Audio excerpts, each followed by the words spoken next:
Madaling sabihin na hindi na baling walang pera basta masaya ang pamilya. Pero sa totoo lang sa panahon ngayon, hindi yan applicable.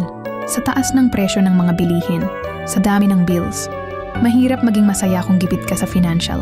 Kahit gustuhin mong mamuhay ng simple, kailangan mo pa rin ng pera. Dahil lahat ng kilos at galaw mo, pera ang nagpapaikot sa mundo.